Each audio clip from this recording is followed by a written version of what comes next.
사랑하는 성도님들, 오늘 아침에 성경을 펼쳐들고 읽기 시작했는데 도무지 머리에 들어오지 않는 경험 해보신 적 있으십니까? 분명히 하나님의 말씀인데 왜 이렇게 어렵게 느껴지는지, 왜 마음에 와닿지 않는지 답답하셨던 적이 있으실 겁니다. 혹시 성경을 읽을 때마다 의무감으로만 읽고 계시지는 않으십니까? 아니면 읽어도 금방 잊어버리고 일상에서는 전혀 적용되지 않는다고 느끼고 계시지는 않으십니까? 믿음의 가족들, 그런 경험이 있으시다면 오늘 말씀이 여러분에게 정말 큰 축복이 될 것입니다.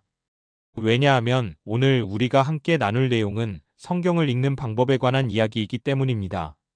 그런데 단순히 읽는 방법이 아니라 정말로 기적이 일어나는 성경 읽기에 대해서 말씀드리려고 합니다. 혹시 성경에 기적이 들어있다는 것을 믿고 계십니까? 하나님의 말씀 자체가 살아있고 운동력이 있어서 우리 삶을 실제로 변화시킬 수 있다는 것을 경험해 보신 적이 있으십니까? 오늘 우리가 함께 나눌 네 가지 이야기를 통해서 여러분도 성경을 읽을 때마다 하나님의 살아계신 음성을 듣고 실제로 기적을 경험하게 되실 것입니다. 첫 번째로는 성경을 읽기 전에 반드시 해야 할 한 가지에 대해서 말씀드리겠습니다. 두 번째로는 성경을 읽는 자세와 마음가짐에 대해서 나누어 보겠습니다. 세 번째로는 성경 말씀을 어떻게 우리 삶에 적용할 것인지에 대해서 함께 살펴보겠습니다. 그리고 네 번째로는 성경 읽기를 통해서 하나님과의 깊은 교제를 경험하는 방법에 대해서 말씀드리겠습니다. 자, 그럼 이제 함께 시작해 보시겠습니까? 첫 번째로 말씀드리고 싶은 것은 성경을 읽기 전에 반드시 해야 할 한 가지가 있다는 것입니다. 많은 성도님들이 성경을 읽을 때 그냥 펼쳐서 읽기 시작하십니다. 물론 그것도 좋습니다. 하지만 정말로 하나님의 음성을 듣고 기적을 경험하고 싶으시다면 성경을 읽기 전에 반드시 해야 할 일이 있습니다. 그것은 바로 기도입니다. 단순한 기도가 아니라 성령님께서 우리의 마음과 영을 열어주시기를 구하는 기도입니다. 누가복음 24장 13절부터 35절까지 보시면 엠마오로 가는 두 제자의 이야기가 나옵니다.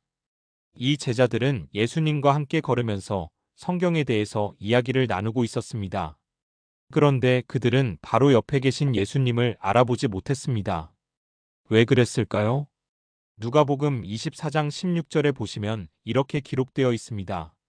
그들의 눈이 가려져서 그인 줄 알아보지 못하거늘. 그런데 31절을 보시면 상황이 완전히 달라집니다. 그들의 눈이 밝아져 그인 줄 알아보더니 예수는 그들에게 보이지 아니하시는지라. 무엇이 달라졌습니까? 32절에 답이 있습니다. 그들이 서로 말하되 길에서 우리에게 말씀하시고 우리에게 성경을 풀어주실 때에 우리 속에서 마음이 뜨겁지 아니하더냐 하고 예수님께서 성경을 풀어주실 때 그들의 마음이 뜨거워졌다고 했습니다. 그리고 그때서야 그들의 눈이 열렸습니다. 사랑하는 성도님들, 이것이 바로 우리가 성경을 읽기 전에 해야 할 기도의 내용입니다. 성령님께서 우리의 영적인 눈을 열어주시기를, 우리의 마음을 뜨겁게 해주시기를 기도해야 합니다. 제가 목회를 하면서 많은 성도님들을 만나보았는데 성경을 오래 읽으신 분들 중에서도 여전히 말씀이 마음에 와닿지 않는다고 고백하시는 분들이 계십니다. 그런 분들에게 제가 항상 권해드리는 것이 바로 이 기도입니다. 성령님, 제 마음의 눈을 열어주세요. 오늘 이 말씀을 통해서 하나님께서 저에게 하시고자 하시는 말씀을 깨닫게 해주세요. 이렇게 기도하고 성경을 읽기 시작하면 정말로 놀라운 일들이 일어납니다. 평소에 그냥 넘어갔던 구절들이 갑자기 마음에 꽂히기 시작합니다. 하나님께서 바로 나에게 하시는 말씀처럼 들리기 시작합니다. 이것이 바로 성경 읽기의 첫 번째 비결입니다. 성경을 읽기 전에 반드시 성령님께 우리의 마음을 열어달라고 기도하는 것입니다.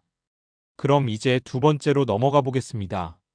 두 번째로 말씀드리고 싶은 것은 성경을 읽는 자세와 마음가짐에 관한 것입니다. 많은 분들이 성경을 읽을 때 마치 신문을 읽듯이 아니면 소설책을 읽듯이 읽으십니다.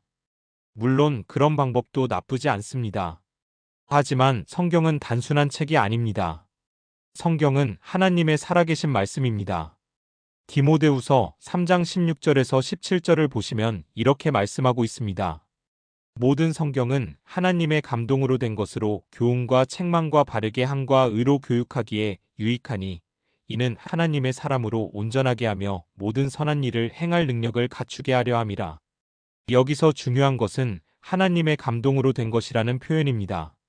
원어로는 데오프뉴스토스라고 하는데 이것은 하나님이 숨을 불어넣으신이라는 뜻입니다. 즉 성경은 하나님께서 직접 숨을 불어넣어 주신 살아있는 말씀이라는 것입니다. 그렇다면 우리가 성경을 읽을 때는 어떤 자세로 읽어야 할까요? 히브리서 4장 12절을 함께 보겠습니다. 하나님의 말씀은 살아있고 활력이 있어 좌우의 날선 어떤 검보다도 예리하여 혼과 영과 관절과 골수를 찔러 쪼개기까지 하며 또 마음의 생각과 뜻을 판단하나니 하나님의 말씀은 살아있다고 했습니다. 그리고 활력이 있다고 했습니다. 좌우의 날선 검보다도 예리하다고 했습니다. 우리의 마음의 생각과 뜻을 판단한다고 했습니다. 사랑하는 성도님들, 이런 말씀을 읽을 때 우리는 어떤 자세를 가져야 할까요? 바로 경외하는 마음, 두려워하는 마음을 가져야 합니다. 여기서 말하는 두려움은 무서워서 도망가는 두려움이 아닙니다. 하나님의 거룩하심 앞에서 우리 자신을 낮추는 거룩한 두려움을 말합니다. 이사야 66장 2절을 보시면 하나님께서 이렇게 말씀하십니다. 그러나 물은 마음이 가난하고 심령에 통회하며 내 말을 듣고 떠는 자, 그 사람은 내가 돌보리라. 하나님은 당신의 말씀을 듣고 떠는 자를 돌보신다고 하셨습니다. 즉 하나님의 말씀을 두렵고 떨리는 마음으로 대하는 사람을 하나님께서 특별히 돌보신다는 것입니다. 저는 목회를 하면서 이런 분들을 많이 만났습니다. 성경을 읽을 때마다 하나님, 이 말씀이 저에게 주시는 말씀인가요? 라고 떨리는 마음으로 묻는 분들을 말입니다. 그런 분들의 삶에는 정말로 기적들이 일어났습니다. 어떤 분은 사업이 어려워서 고민하고 있었는데 성경을 읽다가 하나님께서 주시는 지혜를 깨달아서 위기를 기회로 바꾸셨습니다. 또 어떤 분은 자녀 문제로 고민하고 있었는데 말씀을 통해서 하나님의 마음을 깨달아서 자녀와의 관계가 완전히 회복되었습니다. 이것이 바로 말씀을 경외하는 마음으로 읽을 때 일어나는 기적들입니다. 그러면 구체적으로 어떻게 읽어야 할까요? 성경을 읽을 때마다 이렇게 기도하시기 바랍니다. 하나님, 이 말씀을 통해서 저를 책망해 주세요. 바르게 해주세요. 의로 교육해 주세요. 그리고 말씀을 읽으면서 계속해서 자신에게 질문해 보시기 바랍니다. 이 말씀이 지금 나의 상황에서 나에게 주시는 메시지는 무엇일까? 하나님께서 이 말씀을 통해서 나에게 무엇을 하라고 하시는 걸까? 이런 자세로 성경을 읽으면 성경은 더 이상 단순한 책이 아니라 하나님께서 직접 우리에게 말씀하시는 살아있는 편지가 됩니다. 그럼 이제 세 번째 이야기로 넘어가 보겠습니다. 세 번째로 말씀드리고 싶은 것은 성경 말씀을 어떻게 우리 삶에 적용할 것인가에 관한 것입니다. 많은 성도님들이 성경을 읽기는 하는데 읽고 나서 그것으로 끝내버립니다. 읽은 것으로 만족하고 실제로는 삶에 적용하지 못하는 경우가 많습니다. 하지만 야고보서 1장 22절에서 23절을 보시면 이렇게 경고하고 있습니다. 너희는 말씀을 행하는 자가 되고 듣기만 하여 자신을 속이는 자가 되지 말라. 누구든지 말씀을 듣고 행하지 아니하면 그는 거울로 자기의 생긴 얼굴을 보는 사람과 같아서 말씀을 듣고 행하지 않으면 자신을 속이는 자라고 했습니다. 그리고 거울로 자기 얼굴을 보는 사람과 같다고 했습니다. 거울을 보면 내 얼굴이 어떤지 알 수 있습니다. 머리가 흐트러져 있다면 다시 빗으면 되고 얼굴에 뭔가 묻어 있다면 씻으면 됩니다. 하지만 거울을 보고도 아무것도 하지 않는다면 거울을 본 것이 무슨 소용이 있겠습니까? 성경도 마찬가지입니다. 성경은 우리 영혼의 거울과 같습니다. 성경을 읽으면 우리의 영적 상태가 어떤지 알 수 있습니다. 어떤 부분에서 하나님의 뜻에서 벗어났는지, 어떤 부분에서 회개해야 하는지, 어떤 부분에서 변화해야 하는지를 보여줍니다. 그런데 보기만 하고 아무것도 하지 않는다면 성경을 읽은 것이 무슨 의미가 있겠습니까? 에스라 7장 10절을 보시면 에스라에 대해서 이렇게 기록되어 있습니다. 에스라가 여호와의 율법을 연구하여 준행하며 율례와 규례를 이스라엘에게 가르치기로 결심하였더라. 여기서 중요한 것은 순서입니다. 첫 번째가 연구하는 것이고 두 번째가 준행하는 것이고 세 번째가 가르치는 것입니다. 에스라는 먼저 하나님의 말씀을 연구했습니다. 그리고 그 말씀을 자신의 삶에서 실천했습니다. 그리고 나서 다른 사람들에게 가르쳤습니다. 이것이 바로 올바른 성경 읽기의 순서입니다. 연구하고 실천하고 나누는 것입니다. 그럼 구체적으로 어떻게 실천해야 할까요? 첫째로 성경을 읽을 때마다 하나의 실천 과제를 정하시기 바랍니다. 예를 들어서 마태복음 5장 44절을 읽었다면 원수를 사랑하며 너희를 박해하는 자를 위하여 기도하라고 하신 말씀을 실천해 보는 것입니다. 나를 힘들게 하는 사람이 있다면 그 사람을 위해서 기도해 보는 것입니다. 처음에는 마음에서 우러나오지 않을 수도 있습니다. 하지만 순종하는 마음으로 계속 기도하다 보면 하나님께서 우리 마음을 변화시켜 주십니다. 둘째로 말씀을 암송하시기 바랍니다. 시편 119편 11절에 보시면 내가 주께 범죄하지 아니하려 하여 주의 말씀을 내 마음에 두었나이다라고 했습니다. 말씀을 마음에 두는 가장 좋은 방법이 바로 암송입니다. 말씀을 암송하면 일상생활에서 어려운 일이 생겼을 때 성령님께서 그 말씀을 생각나게 해주십니다. 그래서 시험에 들지 않고 승리할 수 있게 해주십니다. 셋째로 말씀대로 살아가는 자신의 모습을 구체적으로 상상해 보시기 바랍니다. 예를 들어서 빌립보서 4장 6절에서 7절의 말씀을 읽었다면 아무것도 염려하지 말고 다만 모든 일에 기도와 간구로 너희 구할 것을 감사함으로 하나님께 아뢰라. 그리하면 모든 지각에 뛰어난 하나님의 평강이 그리스도 예수 안에서 너희 마음과 생각을 지키시리라. 이 말씀을 실천하는 자신의 모습을 구체적으로 그려보는 것입니다. 염려되는 일이 생겼을 때 걱정하고 불안해하는 대신에 하나님께 기도하는 모습을 상상해 보는 것입니다. 그리고 하나님의 평강이 내 마음과 생각을 지켜주시는 것을 경험하는 모습을 그려보는 것입니다. 이렇게 구체적으로 상상하고 실천하다 보면 정말로 놀라운 변화들이 일어납니다. 이전에는 작은 일에도 쉽게 염려하고 불안해했는데 이제는 어떤 일이 생겨도 평안함을 유지할 수 있게 됩니다. 이전에는 사람들과의 관계에서 쉽게 상처받고 원망했는데 이제는 사랑하고 용서할 수 있게 됩니다. 이것이 바로 말씀의 능력입니다. 말씀을 실천할 때 일어나는 기적입니다. 그럼 이제 마지막 네 번째 이야기로 넘어가 보겠습니다. 네 번째로 말씀드리고 싶은 것은 성경 읽기를 통해서 하나님과의 깊은 교제를 경험하는 방법에 관한 것입니다. 많은 분들이 성경 읽기를 단순히 정보를 얻는 것으로 생각하십니다. 물론 성경을 통해서 하나님에 대해서, 예수님에 대해서, 구원에 대해서 많은 것을 배울 수 있습니다.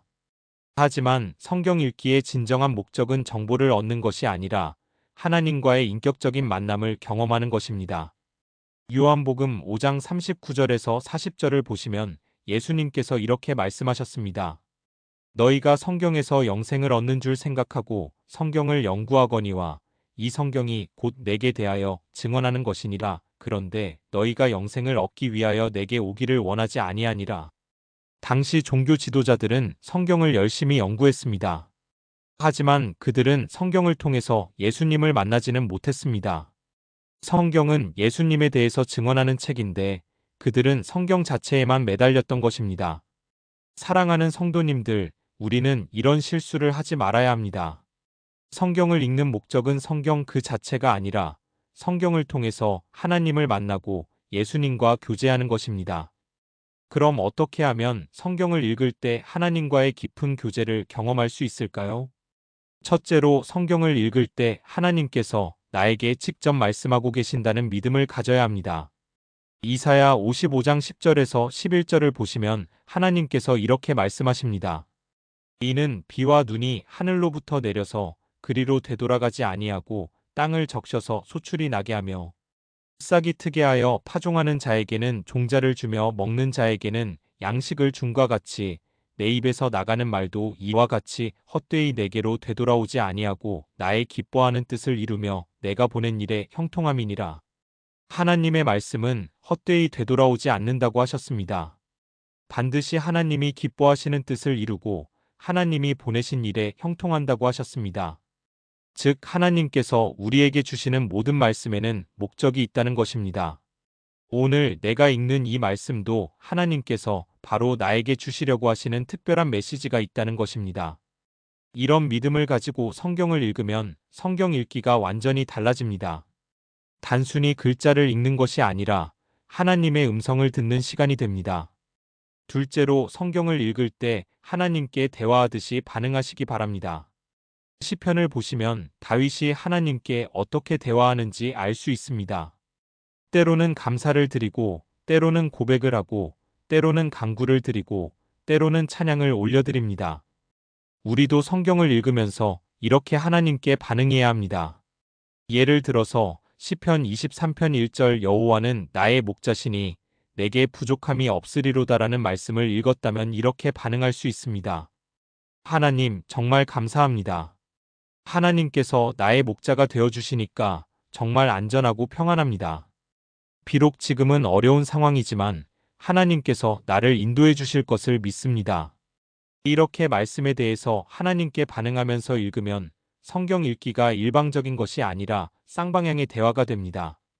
셋째로 성경을 읽고 나서 잠시 조용히 기다리는 시간을 가져보시기 바랍니다. 우리가 하나님께 말씀드렸으면 하나님의 대답도 기다려야 하지 않겠습니까? 물론 하나님께서 항상 음성으로 대답해 주시는 것은 아닙니다. 하지만 조용히 기다리는 시간에 성령님께서 우리 마음에 평안을 주시기도 하고 어떤 깨달음을 주시기도 하고 위로를 주시기도 합니다. 이런 경험을 하다 보면 성경 읽기가 단순한 독서가 아니라 하나님과의 깊은 교제 시간이 된다는 것을 알게 됩니다. 제가 목회를 하면서 만난 한 성도님의 이야기를 해드리겠습니다. 그 성도님은 사업이 어려워서 많이 힘들어하고 계셨습니다. 매일 새벽에 일어나서 성경을 읽으면서 하나님께 기도하셨습니다. 어느 날 이사야 41장 10절을 읽게 되었습니다. 두려워하지 말라, 내가 너와 함께함이라. 놀라지 말라, 나는 내 하나님이 됨이라. 내가 너를 굳세게 하리라. 참으로 너를 도와주리라. 참으로 나의 의로운 오른손으로 너를 붙들리라. 그 성도님은 이 말씀을 읽고 눈물을 흘리면서 하나님께 이렇게 기도했다고 합니다. 하나님, 정말 저와 함께 하시는 거 맞습니까? 지금 이 어려운 상황에서도 저를 붙들고 계시는 거 맞습니까? 그리고 조용히 기도하면서 기다렸는데 마음에 놀라운 평안이 임했다고 합니다. 그리고 그날 오후에 뜻밖의 전화가 왔습니다. 오랫동안 연락이 끊어졌던 지인이 전화를 해서 사업 제안을 해온 것입니다. 그것이 계기가 되어서 사업이 회복되기 시작했고 지금은 전보다 더 큰 사업을 하고 계십니다. 그 성도님은 지금도 그 일을 증거하면서 이렇게 말씀하십니다. 목사님, 정말로 하나님의 말씀은 살아있어요. 그냥 글자가 아니라 하나님께서 직접 저에게 하시는 말씀이에요. 믿음의 가족들, 이것이 바로 성경을 통한 하나님과의 교제입니다. 하나님께서 우리에게 말씀하시고 우리가 하나님께 반응하고 하나님께서 우리의 상황에 직접 개입해 주시는 것입니다. 이런 경험을 하게 되면 성경 읽기가 의무가 아니라 즐거움이 됩니다. 하나님을 만나는 시간이 기대되기 시작합니다. 매일 아침 눈을 뜰 때마다 오늘은 하나님께서 어떤 말씀으로 저에게 말씀해 주실까 하는 기대감으로 가득 차게 됩니다. 그리고 실제로 매일매일 하나님의 살아계신 음성을 듣게 되고 기적들을 경험하게 됩니다. 넷째로 성경을 읽으면서 예수님의 마음을 품으려고 노력하시기 바랍니다. 빌립보서 2장 5절에서 8절을 보시면 이렇게 말씀하고 있습니다. 너희 안에 이 마음을 품으라. 곧 그리스도 예수의 마음이니 그는 근본 하나님의 본체시나 하나님과 동등됨을 취할 것으로 여기지 아니하시고 오히려 자기를 비워 종의 형체를 가지사 사람들과 같이 되셨고 사람의 모양으로 나타나사 자기를 낮추시고 죽기까지 복종하셨으니 곧 십자가의 죽으심이라. 예수님의 마음은 자기를 비우시고 낮추시고 섬기시는 마음입니다. 우리가 성경을 읽을 때도 이런 마음으로 읽어야 합니다. 내 생각, 내 고집, 내 방식을 내려놓고 오직 하나님의 뜻이 무엇인지 알고자 하는 마음으로 읽어야 합니다. 그럴 때 하나님께서 우리에게 당신의 마음을 보여주시고 당신의 뜻을 알려주십니다. 다섯째로 성경을 읽으면서 다른 사람들을 위해서 기도하시기 바랍니다. 우리가 하나님의 말씀을 통해서 은혜를 받았다면 그 은혜를 다른 사람들과도 나누어야 합니다. 가족들을 위해서, 교회 성도들을 위해서, 이웃들을 위해서 기도하시기 바랍니다. 특히 아직 예수님을 믿지 않는 사람들을 위해서 기도하시기 바랍니다. 우리가 받은 말씀의 은혜를 그들도 경험할 수 있도록 기도하시기 바랍니다. 이렇게 기도하다 보면 하나님께서 우리를 통해서 다른 사람들에게 복음을 전할 기회를 주십니다. 우리가 경험한 하나님의 살아계신 역사를 다른 사람들에게 증거할 수 있게 해주십니다. 사랑하는 성도님들, 지금까지 우리가 함께 나눈 4가지를 정리해 보겠습니다. 첫 번째로 성경을 읽기 전에 반드시 성령님께서 우리의 마음의 눈을 열어주시기를 기도해야 합니다. 엠마오로 가는 제자들처럼 우리의 영적인 눈이 열려야만 하나님의 살아계신 말씀을 깨달을 수 있습니다. 두 번째로 성경을 읽을 때는 경외하는 마음, 두렵고 떨리는 마음으로 읽어야 합니다. 성경은 단순한 책이 아니라 하나님의 살아계신 말씀이기 때문에 우리는 겸손한 자세로 말씀 앞에 나아가야 합니다.